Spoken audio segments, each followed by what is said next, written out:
Together we create possible.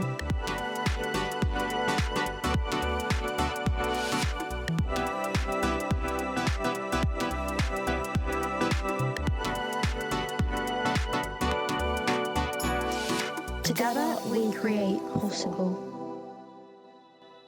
Welcome to the Young Epilepsy podcast. Let's talk about epilepsy. I'm Jasmine and I'm hosting the podcast. And today I'm joined by Cam, who works at Young Epilepsy, and Milla, who's a member of the Youth Voice Network. So what is the Youth Voice Network? The Young Epilepsy Youth Voice Network is an amazing network of 13 to 25-year-olds living with epilepsy from across the UK. It's been on a really fast-paced journey over the last 4 years, and we're really proud to say that there's 185 members from all over the UK, including you two.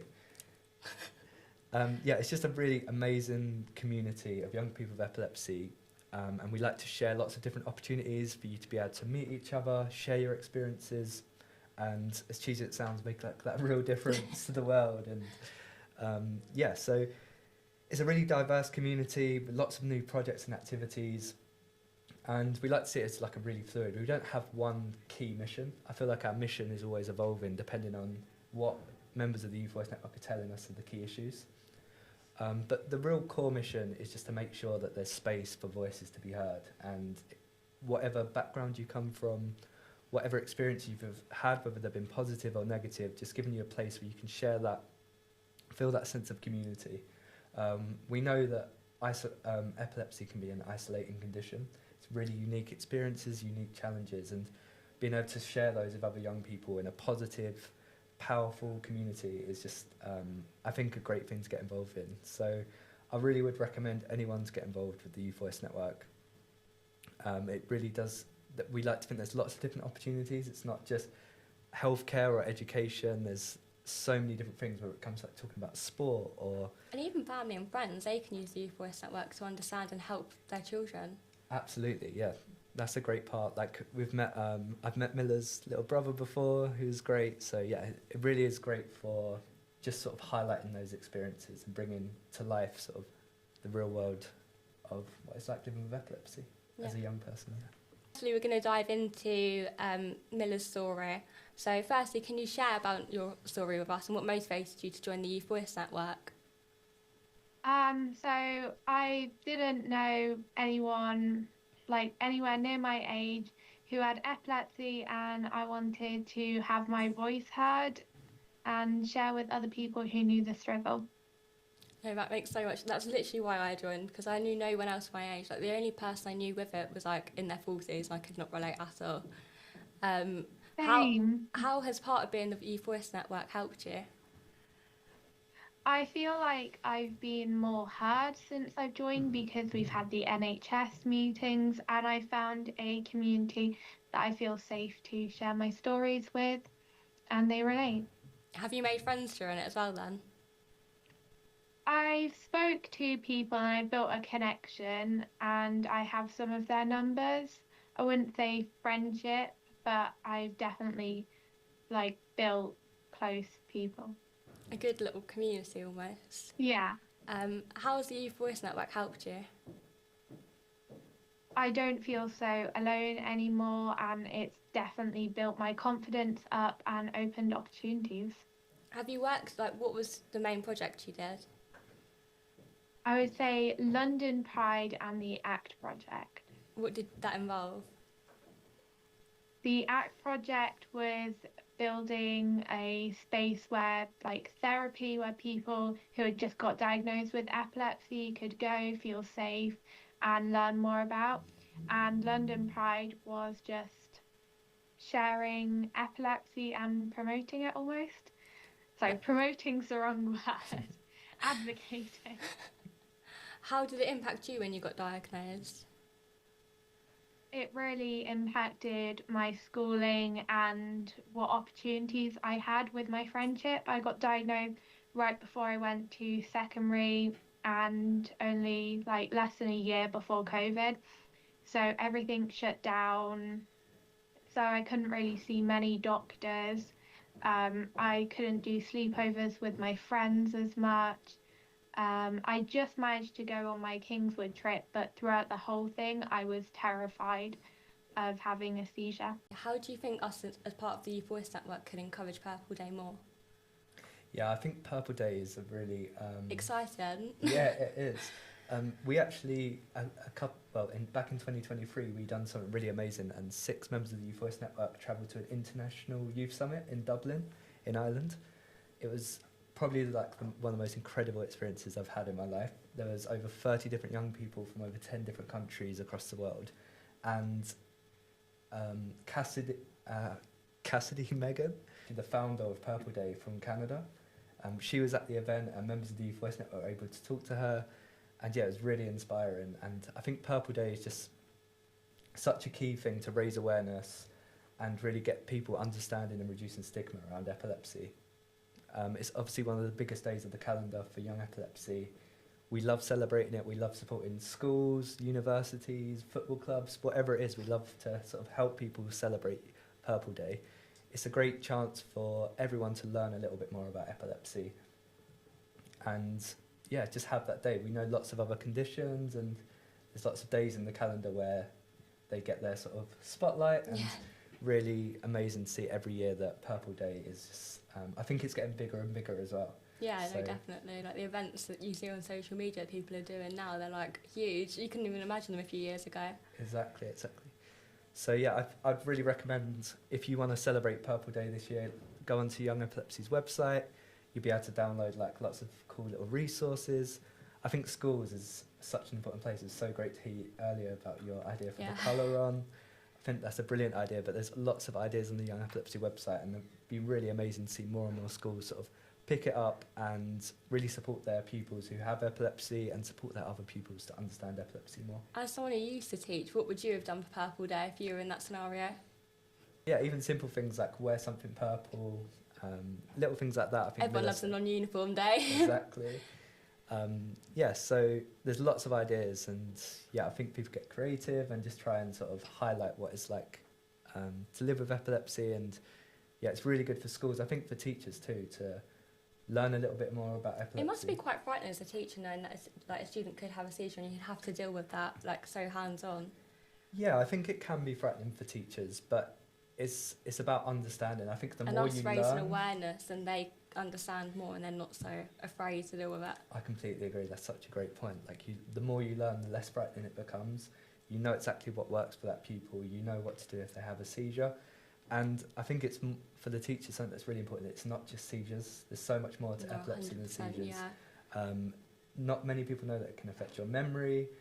You might need time out of school for certain health appointments. There's lots of different ways that epilepsy can impact. I know my education. school was quite accommodating. I actually got extra time during my exams, and I got rest breaks because obviously, say I had an absence, I could take that rest break, have a glass of water, like reconstruct myself, and that was really beneficial.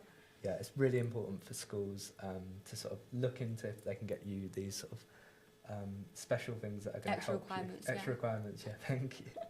Extra requirements to help you out with your exams or even just your day-to-day time at school. Yeah, and I think Purple Day can be a great sort of vehicle for teachers to learn more. I had exam access arrangements and they were so beneficial. It took like a long time to get them sorted and everything, so it is very important people do them as soon as possible. But yeah, they're very helpful. What are your hopes and aspirations for the future, like personally and within the Youth Voice Network? Personally, I want to go off to a university and live in a city for a while and become maybe a therapist. And in the Youth Voice Network, I'm hoping to become, look at the name. Young Trustee? Yeah, Young Trustee, if I can. No, that's... Yeah, I think talking about Cassidy Megan is a great example because she was a young girl when she created Purple Day. And I found that so inspirational in it. Even though Purple Day is just sort of awareness raising for epilepsy in general, the fact that it was created by a young person with epilepsy is so inspirational. I think it's a great thing for us as a Youth Voice Network to celebrate. And what does it mean to you both personally? For me, it's similar to that. It's raising awareness and more a fact, like rather than just epilepsy, about the side effects of medication and just day-to-day living and experiences and the other like lead knock-on effects it can have on stuff like mental health and other diagnoses, because a lot of the time, like for example, when I got my heart condition, they would say, oh, you're just having a seizure, and they wouldn't even check to see what my other observations were, because obviously I've got epilepsy. So it's still very stigmatised. So it's just breaking that stigma down, not just for my friends and family personally, but for the whole world. For me, it's just making more people aware that it exists and these are the symptoms, side effects, like this is how it could present, and it's common, all these factors, and you're gonna see it in your life.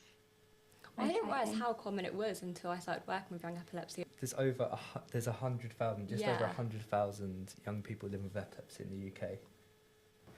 Do you think there's still a stigma around epilepsy?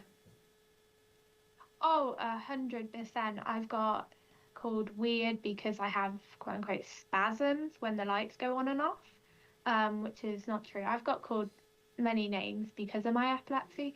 Definitely still a stigma, which shouldn't be the case. I shouldn't have to be a teenager with epilepsy in 2024 after everything epilepsy, all the charities have campaigned to go against, and it's still there.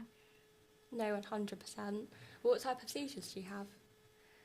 I have focal, tonic-clonics. I did have absences for a while. I've had like most of them, like myoclonics, you name it, I've probably had it. What more can be done to raise awareness for epilepsy? It needs to be incorporated a bit more in education. I think we hear about lots of other medical conditions, but we don't hear about epilepsy. It's such a common one, and there's so many misconceptions on it, and there's nothing that breaks the misconceptions because schools don't put any effort in to actually educate you. No, 100%. They could even do like one lesson a month just about like other conditions so other students are aware, because even in my school I think there was like 10 students that had it and no one even knew how to deal with it. 100%. One of my teachers, when I was at a grammar school, they said to me, I didn't realise you could have epilepsy without having seizures. They were referring to my focal seizures. So my focal seizures, I made a noise and they didn't actually realise that was a seizure. They didn't take into account anything that I was saying. And I think they were being in the best interest, but they told the whole class that they didn't realise I could have epilepsy without having any seizures. So they just relayed that whole misconception to 30 plus people. It's almost a bit of ignorance sometimes as well, like not wanting to know, because as a teacher I feel like they should be encouraged to learn about what their students are going through to be able to understand and help. Yeah, and the support I got. One time in assembly I had a focal seizure and it's a bit of a funny noise. So like everyone laughed and I came out of assembly really upset because I was humiliated, and one of my teachers just said, oh, they were just laughing because they thought it was a sneeze. And there was no support, really. And even that can be, like, quite damaging psychologically as well. Like, and the school should be able to offer help for that. Yeah, it's like they were just brushing off my feelings and it just kind of hurt, Didn't feel like I mattered at all. No, 100%. Can you explain to me, Cam, what for you participation in the Youth Voice means? Yeah, of course. So youth participation, I feel like it's really commonly misthought of. So youth participation, I think some people would think it's just getting involved, playing a game of football, something like that. When we're talking about youth participation in this sense, it really means about young people having their voices heard and being able to influence decisions that affect them. Within that, we have sort of terms like co-production. Co-production, I think, is a really amazing thing. It's when young people get together with professionals and they help design or develop interventions and services. So similar to the NHS thing that Milla was doing. Yeah, exactly. That ACT project that Milla referenced earlier, that's a great example of co-production. So Milla and lots of other members of the Youth Voice Network joined lots of online meetings with neuropsychologists and other members from the NHS. And they were able to develop this amazing epilepsy-specific mental health therapy. And really, young people were at the heart of all of that process. So it wasn't just adults in a room telling young people what's going to work for them. It was young people with lived experience of epilepsy, saying what support they would like and how they'd like that developed. Milla was just so amazing throughout that whole Especially process. because she does health and Yeah. social care. I feel like she really understands what's going on. Yeah, it was. I really saw you develop a lot of skills in that process. In her Milla. element. Yeah, she was. It was we could just bounce off each other, like me and the other members, we were just bouncing off each other's ideas, and it just we just managed to create an amazing plan, I think, after all the ideas combined. Like as individuals, we're very amazing at coming up with our own ideas, but combined, it's just great.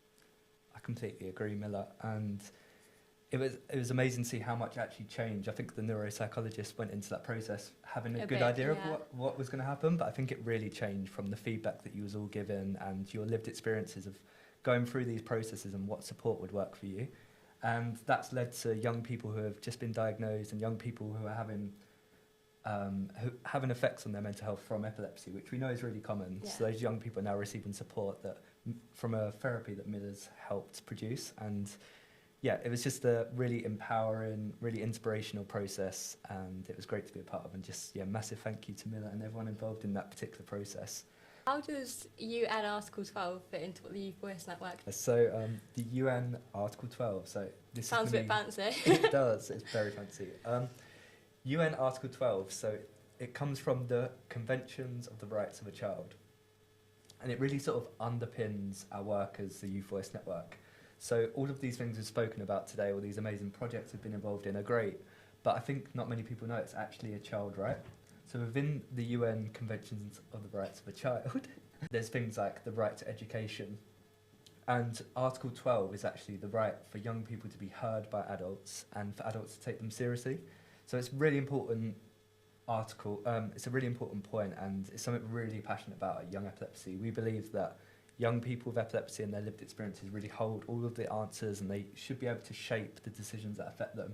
It shouldn't be lots of older people, loads of adults in the room making decisions on behalf of young people. Young people should really be an integral part of that process.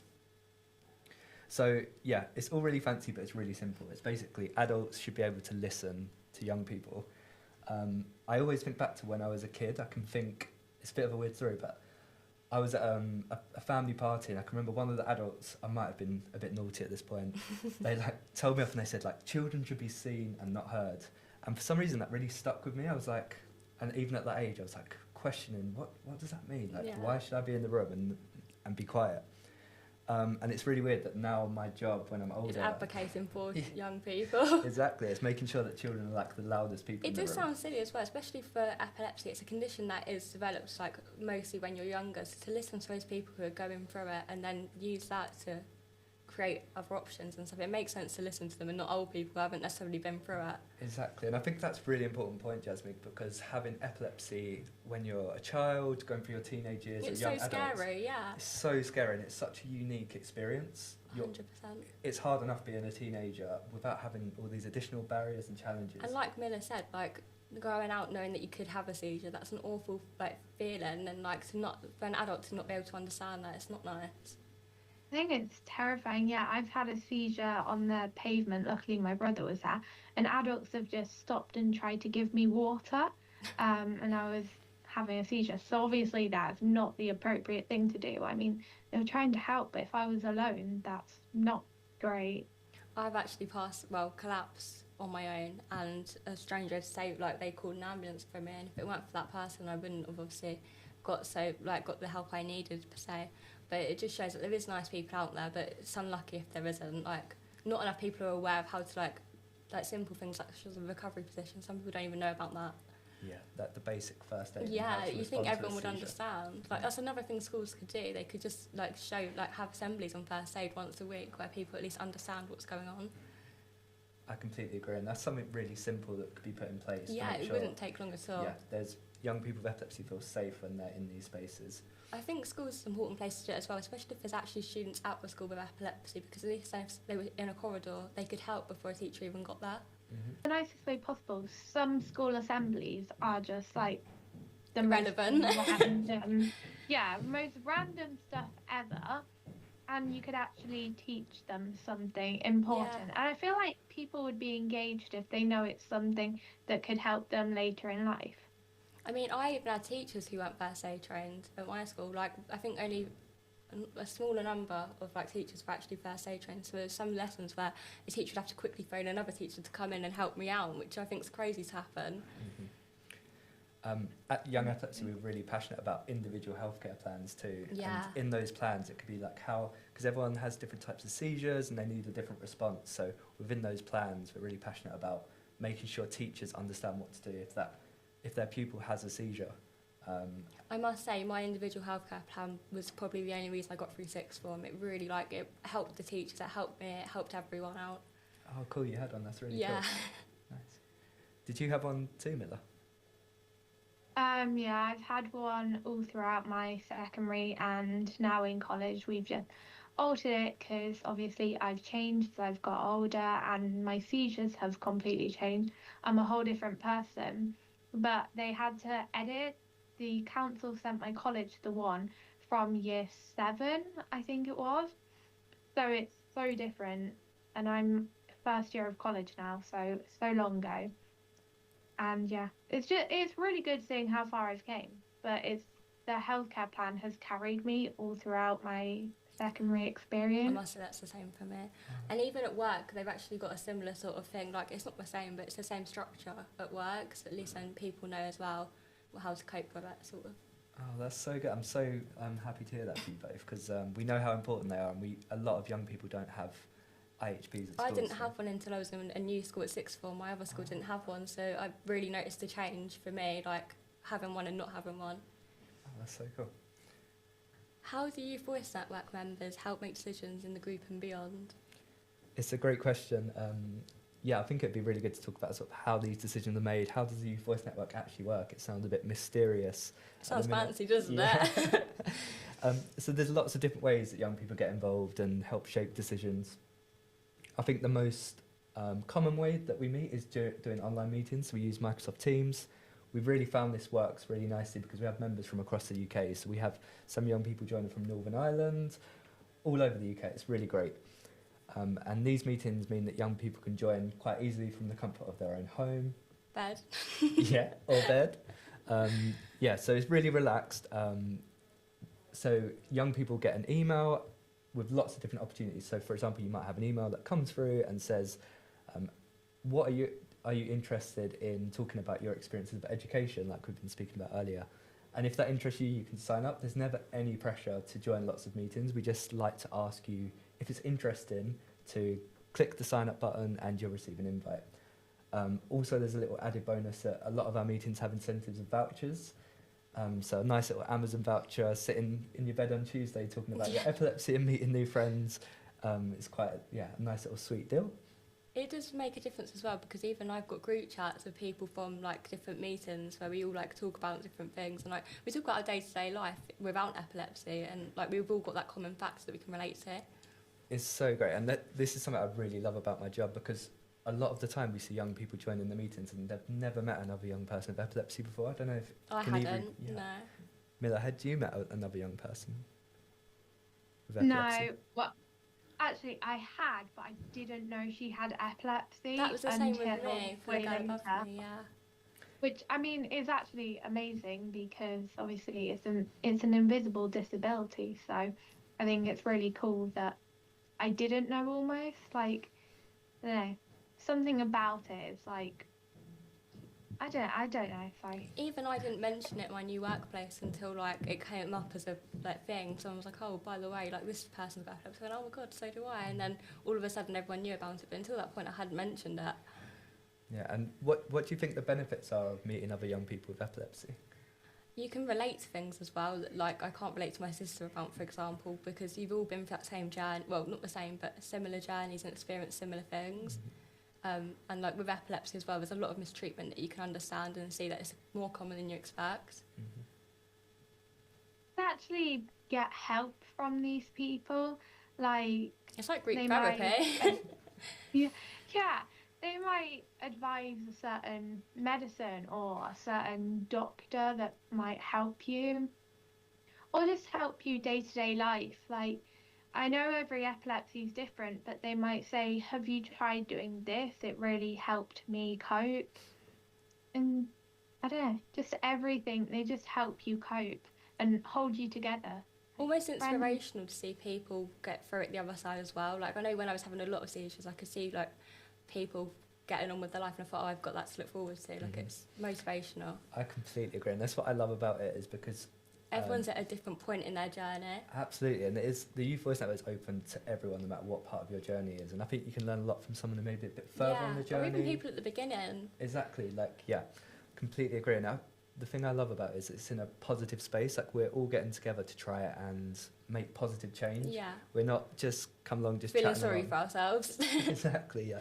It's a really great way to sort of, feel like looking up to the positive side and meeting other people, making connections, but then also having this really positive change and being a really powerful community. It's just, I love my job, and How did you get into your job? What inspired you? Yeah, so I was a teacher before this, and I used to work with young people who've been excluded from schools, and I really just saw a lot wrong with the education system. I found it really tough, and the education system to me seems quite rigid at the moment, and I feel like it's really hard for young people. If you don't fit into a certain box, education can't be right. And that really drove me to sort of try and get into a world where I can, like, sort of make a little bit more of a difference. Yeah, but it does sound really cheesy, but I feel like in this job I can make a real difference. Being a teacher is amazing. I love it, but I was working with 30 students, and in this job I'm getting to meet like 185 people from all different walks of life from all across the country. And there is a few things that I've learned about young people with epilepsy, and I see it in every single young person I work with, and it's the resilience, it's the openness to learning about other new things, and I've just really loved all of my time with Young Epilepsy, and in particular I'm so passionate about the Youth Voice Network, and I've seen all of these amazing changes we've made with the NHS and these big campaigns that have got over 16,000 signatures. Seeing young people develop new skills and get employment, and I feel so lucky to be a part of Even this. working with Young Epilepsy, like when I did the whole One Show like project with them, I remember getting like texts on Instagram saying, "Oh my God, you've helped me so much, you've inspired me." And I was thinking, wow, like I've actually made a difference. I don't know if you experienced that with the NHS thing as well, but it's quite magical. It sounds like cliche, but it really is. I personally haven't experienced that. A couple of years back, I did a clip on Look North, and I think that helped quite a few people. Even the Instagram comments on Young Epilepsy, I always like reading through them and seeing all the people we've helped. It's really cool. Yeah, one of the videos I made that got posted on Young Epilepsy, some people were relating to that, and it was really nice.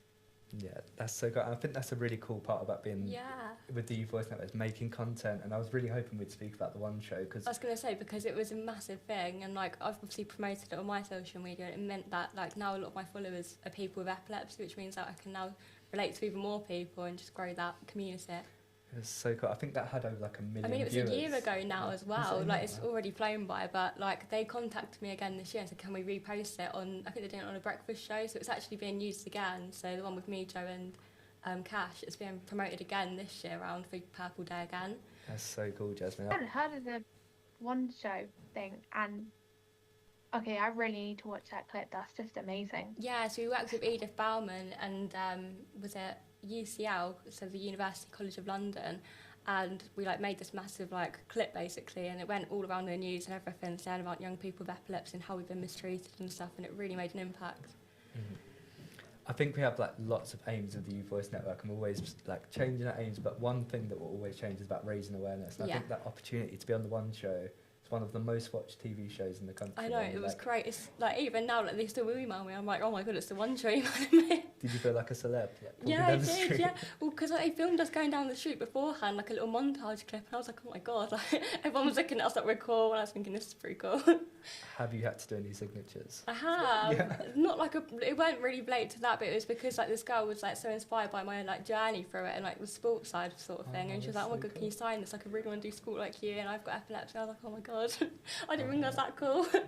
That's so good, and that's another thing. You've raised another great point. Is sort of the I role know Joe models. said the same thing for him. Like he's had people come up to him at uni and stuff because obviously he was there, and he said that people would come and talk to him about it because they'd seen it on the One Show. And I was like, oh my God, my psychology teacher had seen it. I hadn't even told her. I was like, that's crazy. So cool.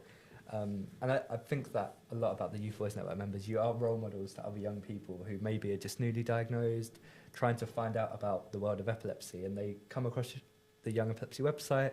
I know I was nervous when I joined the Voice Network at first because I didn't know anyone on it. And then as soon as I done it, like, you settle in so well and like everyone's so welcoming and like, no, I'm a regular.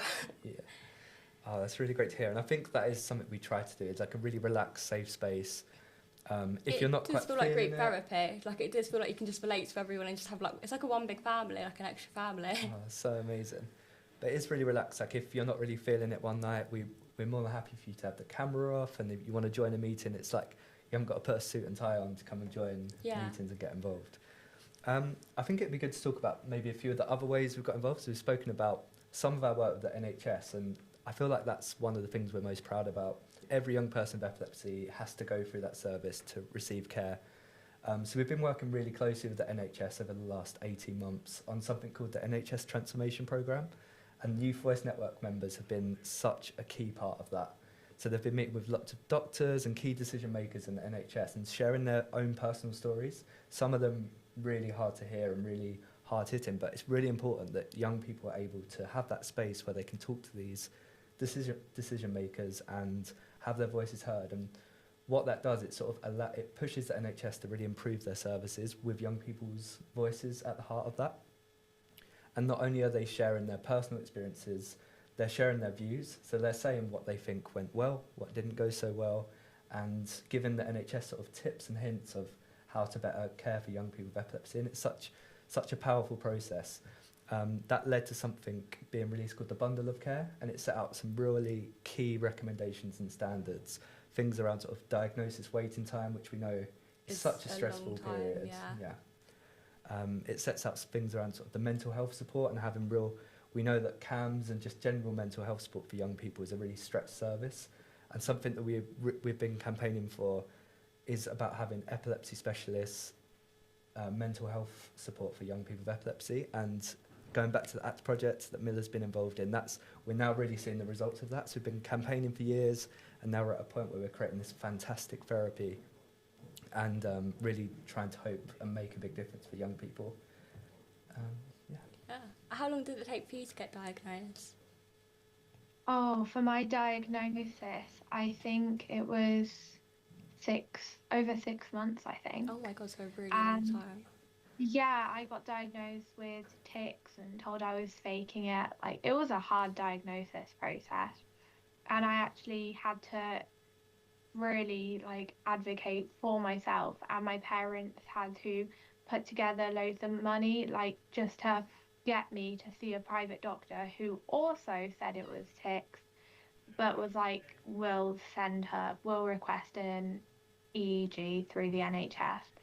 And the doctor was so shocked that it was epilepsy and just handed my mum a book of medications for her to pick out some for me to try. Oh my God, that's awful. Has that improved now? Yeah, definitely. Luckily at the time my dad had epilepsy, so my mum knew a bit about the medications. But it was absolute trial and error. My epilepsy was so bad for 2 or 3 years. I was missing so much education. I wasn't lucky, but mine was a lot quicker than that. I think I had a seizure, and within 6 weeks I'd been diagnosed because they managed to get an emergency, when a cancellation happens, I'd managed to get a cancellation, so I had my EEG done and was instantly diagnosed. So mine was really quick, but the actual finding a consultant after that, I think I waited over a year, despite having I didn't start treatment I had treatment, but I was allergic to it, so it took even longer. It was just a very long and not even stressful for me, but for my family around me to watch me go through it, I think was harder because obviously I was unconscious for the majority of it. I don't really recall what happened, but for them it was draining, I think.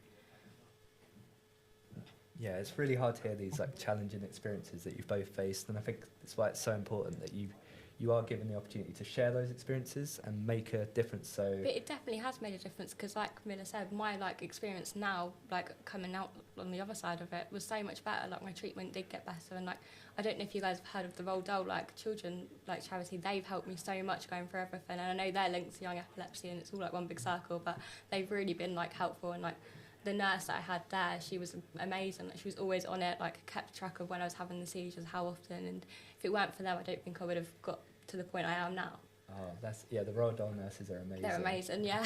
I think family is so important when you have a disability. You really rely on them to look after you, and they become your carer. They become your source of everything. Like, if you lose your abilities to do tasks like showering, getting changed after a seizure, you have to rely on them and trust them.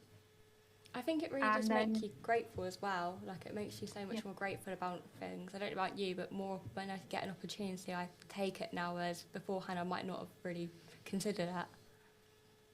I take every opportunity because I just know that I might not be able to do it in the future, because I know everything is day by day with my epilepsy. I can't predict if I'll have a seizure tomorrow, if I'll have one tonight. So I just have to take everything when I can. I'm not in control of my body, and I hate that, but I can't do anything about it. So I just have to do what I can when I can. I think we forget about family. We forget how much it drains them. Mm-hmm. I know it probably drained my mum more than it drained me, and I was having seizures. Yeah. Like, having to take time off work to become our carers. My and mum had stuff. to quit work at one point because I was so ill, and yeah, thankfully she's back at work now, but I know that was awful for her because she was working in the NHS, and she felt even worse that she was like leaving them be.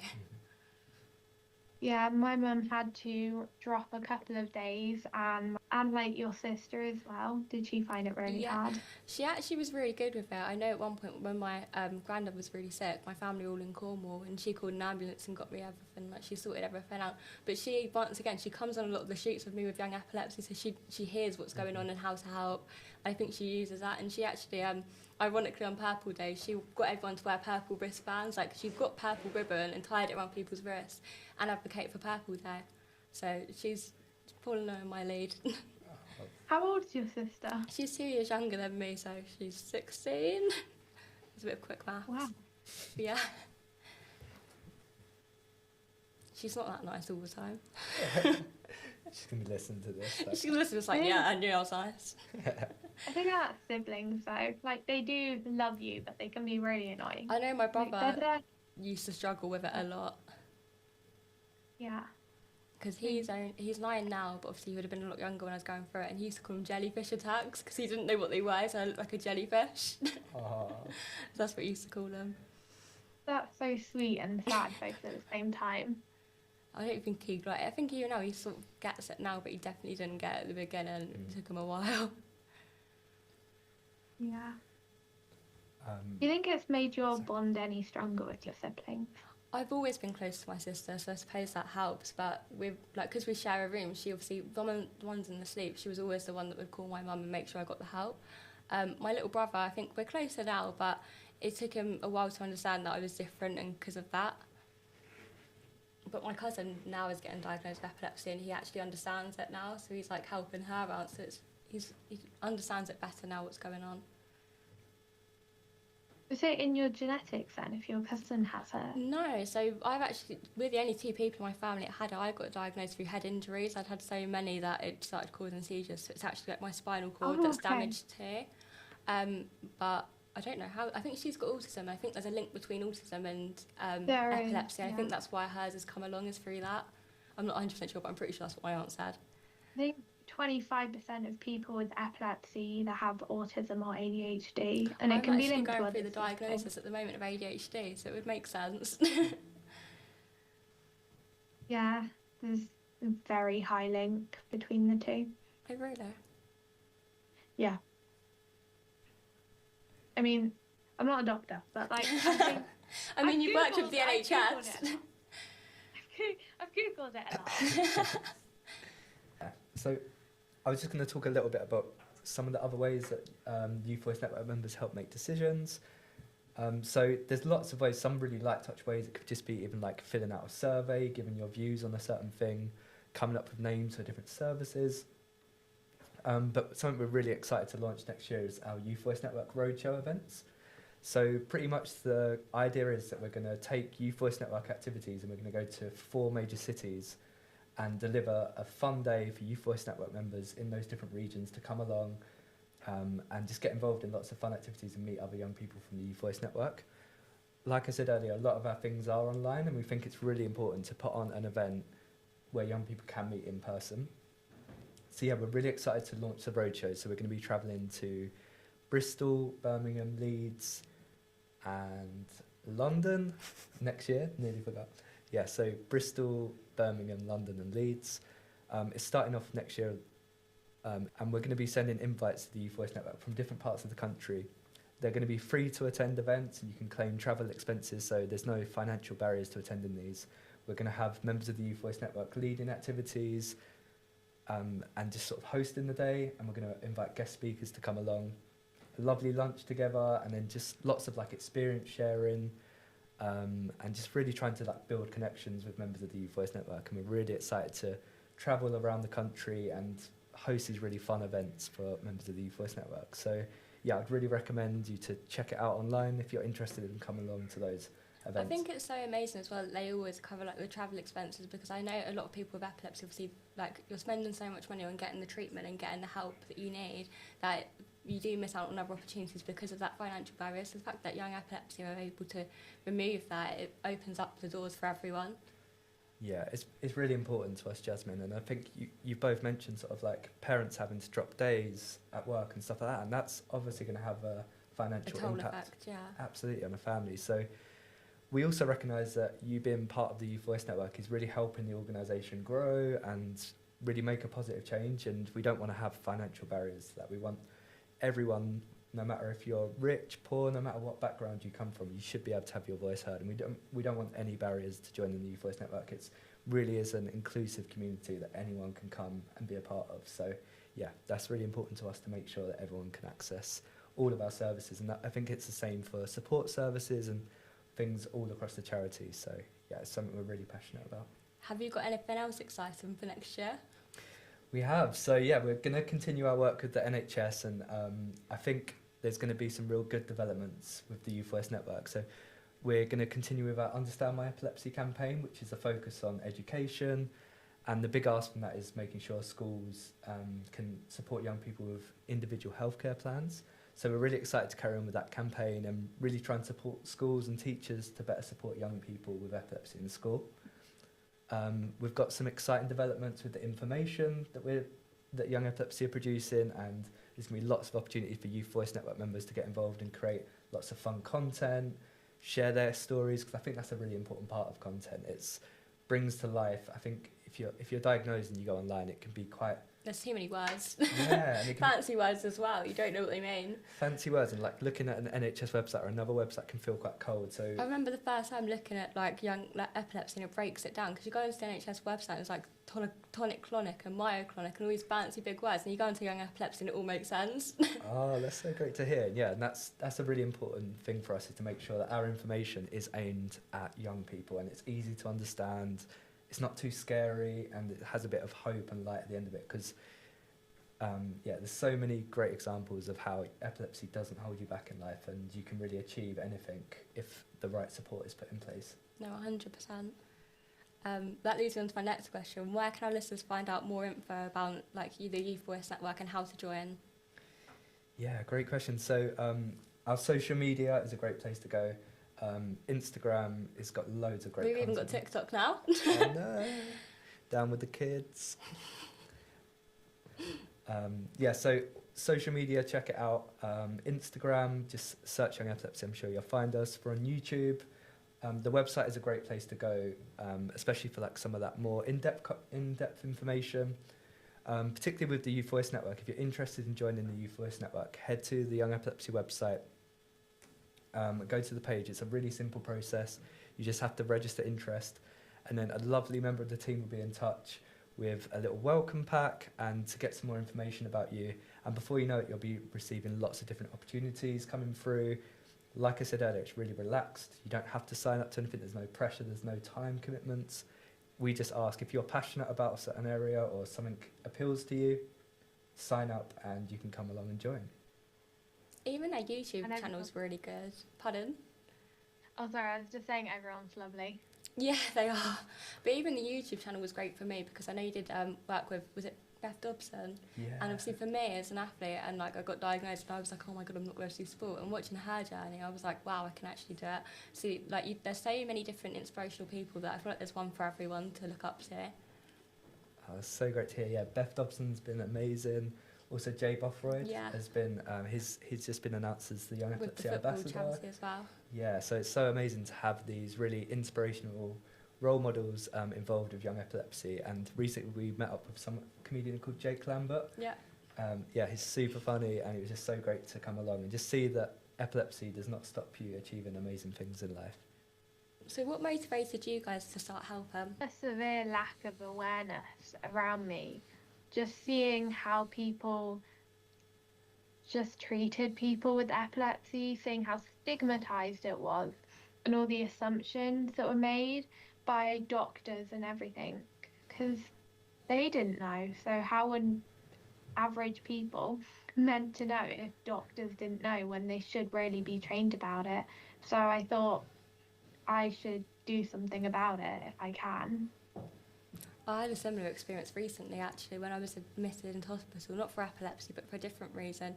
A nurse actually said to me that I wouldn't have a seizure because I took my medication that morning. And for me, it really took me back because I thought I've done all this campaign and yet there's still people that really don't understand what's going on, and it really motivated me to carry on. What motivated you? Yeah, I think I'm really passionate just about youth work in general. I think there's been a real lack of focus on like young people over the last few years, and I'm really passionate about that. But when it comes to the Youth Voice Network, it's about sort of like campaigning and making that real change and that real difference. There's so many barriers for young people. Sadly, there's so many barriers for young people living with epilepsy, and I think if we can break as many of them down together, that's just going to be an amazing thing, and it's something that we'll always be proud of. And so even when we're old, we can think we made that change. Exactly, yeah, and that's why we want more and more people to come together, because I think the bigger the Youth Voice Network can it's get... painting a picture for them all, isn't it? And like the more you get, the bigger the picture's getting, so then you can see everything. Oh, I love that idea, painting a picture, yeah. So like everyone comes and brings their own different colour or their different style of painting. Yeah, it's literally creating a whole world of like information. That's such a beautiful image, and yeah, I think that's really important to hear as many different stories as possible. Because every story is so similar yet so different, and I think that's like the crazy thing, is that everyone can have like the exact experience with something so different that changes absolutely everything. Mm-hmm. But then yeah, also have that commonality to be like, oh, Yeah. that little bit happened to me, or I That's can relate to similarly, that. yeah. We're all joined together in the middle, but we're all so different and have so many different, we all have different paths to like where we got to, but No every two time- people with epilepsy look anything like the same. That's the crazy thing. no. We all our stories have some links together. Like we'll be like, oh, I experienced that, and yeah, that happened to me. It was so wrong, but I can't believe that happened to someone else as well. So true. We hope you enjoyed learning about the Youth Voice Network and hearing about Milla's inspiring story. Thanks for tuning in today. Check the bio for more information about what we do. Together we create possible.